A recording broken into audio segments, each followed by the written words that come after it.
नमस्कार सबैजनालाई, म हुँ प्रकाश र फोटोग्राफी जर्नी अन्तर्गतको यो मेरो नयाँ भिडियोमा हजुरहरूलाई स्वागत गर्न चाहन्छु।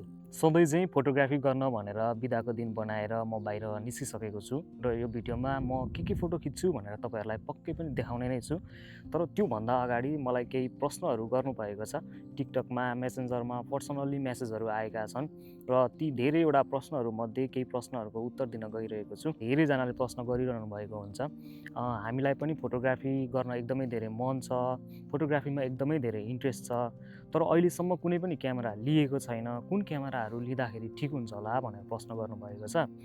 सर्वप्रथम त म कुनै त्यस्तो प्रोफेसनल फोटोग्राफर होइन, तपाईँहरूलाई पनि थाहा छँदैछ र यी प्रश्नहरूको चाहिँ मैले आफ्नो अनुभव अनुसारले मैले जे चलाएको छु त्यो अनुसारले तपाईँहरूलाई एन्सर दिनेछु। मैले चाहिँ क्याननको बाहेक खासै अरू कम्पनीको क्यामेराहरू चलाएको छैन र त्यो अनुसारले तपाईँ एकदमै धेरै बिगिनर हुनुहुन्छ, तपाईँहरूले अहिलेसम्म क्यामेरा चलाउनै भएको छैन र सुरु गर्न चाहनुहुन्छ भने चाहिँ सबैभन्दा पहिला चाहिँ क्याननको 90D किन्नुहोस् भन्छु। र क्याननको 90D को कुरा गरिरहँदाखेरि यो चाहिँ 32.5 मेगापिक्सलको क्रप सेन्सर DSLR क्यामेरा हो।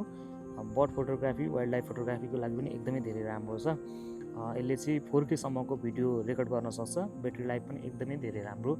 पुरानो DSLR मध्येको सबैभन्दा राम्रो तपाईँले बिगिनर हुनुहुन्छ र कुन क्यामेरा लिनुहुन्छ भनेर मसँग सोध्दै हुनुहुन्छ भने म चाहिँ तपाईँलाई सबैभन्दा सुरुमा चाहिँ 90D नै सजेस्ट गर्छु, किनभने प्राइसको हिसाबले पनि एकदमै धेरै राम्रो छ र यसको पर्फर्मेन्स पनि अहिलेको अवस्थामा पनि एकदमै धेरै राम्रो छ। तपाईँ बिगिनर हुनुहुन्छ भने चाहिँ मेरो पहिलो सजेसन चाहिँ तपाईँलाई 90D हो। र दोस्रो नम्बरमा रहेको छ, यदि तपाईँ क्रप सेन्सर चलाउनुहुन्न, म चाहिँ फुल फ्रेम चलाउँछु भन्नुहुन्छ भने चाहिँ दोस्रो नम्बरमा रहेको छ 60 Mark II। 60 Mark II को कुरा गरिरहँदाखेरि यो चाहिँ 26 मेगापिक्सलको फुल फ्रेम DSLR क्यामेरा हो। पोर्ट्रेट र लो लाइटको लागि एकदमै धेरै राम्रो छ। बर्ड इन एक्सनको लागि चाहिँ अलिकति कमजोर मानिन्छ, किनभने यसको FPS त्यति धेरै राम्रो छैन। तर ओभरअल तपाईँ ल्यान्डस्केप फोटोग्राफी गर्नुहुन्छ, पोर्ट्रेट फोटोग्राफी गर्नुहुन्छ भने चाहिँ फुल फ्रेम क्यामेरा हो। 90D बाट अलिकति अपग्रेड हुन चाहनुहुन्छ, कुन क्यामेरा लिउँ भन्नुहुन्छ भने चाहिँ म चाहिँ तपाईँलाई 60 Mark II सजेस्ट गर्छु है। 26 मेगापिक्सलको क्यामेरा हो, फुल फ्रेम क्यामेरा हो, एकदमै धेरै राम्रो छ। पोर्ट्रेटको लागि, वेडिङको लागि अझै पनि धेरै युज गरिरहनु भएको छ मान्छेहरूले। र नम्बर 3मा रहेको छ, म चाहिँ अब फुल फ्रेम पनि चलाउँदिनँ, DSLR-बाट अपग्रेड गर्न चाहन्छु, फुल फ्रेम DSLR-बाट अपग्रेड गर्न चाहन्छु भन्नुहुन्छ भने चाहिँ तपाईँहरूलाई मिररलेसमा क्याननको EOS R एकदमै धेरै बेस्ट हो। क्याननको EOS R को कुरा गर्दाखेरि यो चाहिँ 30 मेगापिक्सलको फुल फ्रेम मिररलेस क्यामेरा हो। तपाईँ यदि DSLR चलाइरहनु भएको छ अथवा DSLR भन्दा अलिकति राम्रो कुन हो, मिररलेस अहिले त मिररलेस छ, मिररलेसमा DSLR भन्दा राम्रो कुन हो भन्नुहुन्छ भने चाहिँ बजेटमा सबैभन्दा सस्तो राम्रो भनेको चाहिँ क्याननको EOS R हो है। यसको चाहिँ इमेज क्वालिटी एकदमै धेरै राम्रो हुन्छ, पोर्ट्रेट, ल्यान्डस्केप, भिडियो पनि एकदमै धेरै राम्रो, ब्रस स्पिड कम भए तापनि यसलाई तपाईँले वाइल्ड लाइफको लागि पनि युज गर्नुहुन्छ, नेचर फोटोग्राफीको लागि पनि युज गर्नुहुन्छ भने पनि एकदमै धेरै राम्रो क्यामेरा हो। म चाहिँ तपाईँलाई क्याननको EOS R सजेस्ट गर्छु यदि मिररलेसमा तपाईँ अपग्रेड गर्दै हुनुहुन्छ र पहिलो मिररलेस लिन खोज्दै हुनुहुन्छ यदि भने है, यो एकदमै धेरै राम्रो क्यामेरा हो। र चौथो नम्बरमा रहेको छ मैले चलाइरहेको क्यामेरा क्याननको EOS R7, जुन चाहिँ म आफूले पनि युज गरिरहेको छु। यसको चाहिँ 32.5 मेगापिक्सलको APS-C मिररलेस क्यामेरा, अघि जुन मैले 90D को कुरा गरेँ त्यसकै अपग्रेडेड भर्जन हो। यो चाहिँ स्पेसली वाइल्ड लाइफ र एक्सन फोटोग्राफीको लागि बनाएको क्यामेरा भन्दा पनि हुन्छ। र यसको चाहिँ मेकानिकल 15 FPS छ भने इलेक्ट्रोनिकमा चाहिँ 30 FPS छ।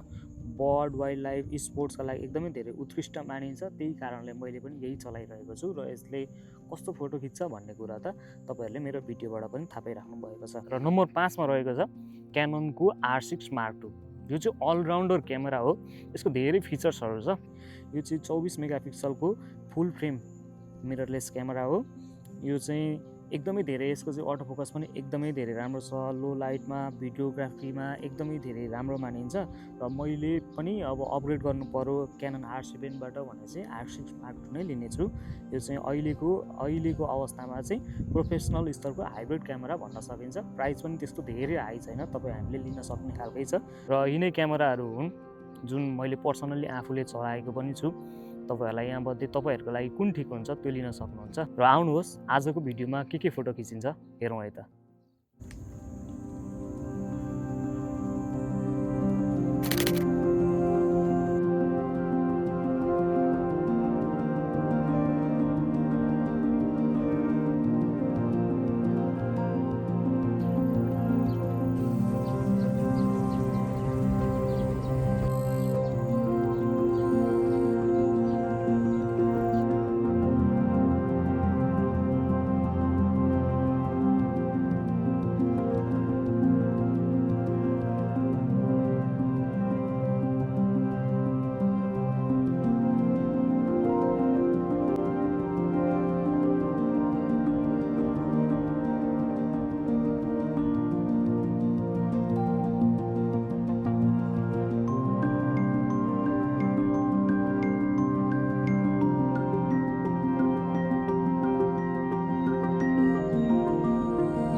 लगभग 2-4 घन्टा बिताइसके पछाडि मैले केही सुन्दर तस्विरहरू लिएको छु। आशा छ हजुरहरूलाई पनि मन पर्यो होला।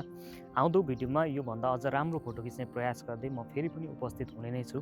त्यतिन्जेलसम्मको लागि मेरो भिडियो हेरेर यहाँसम्म साथ दिनुहुने सम्पूर्णलाई धेरै धेरै धन्यवाद।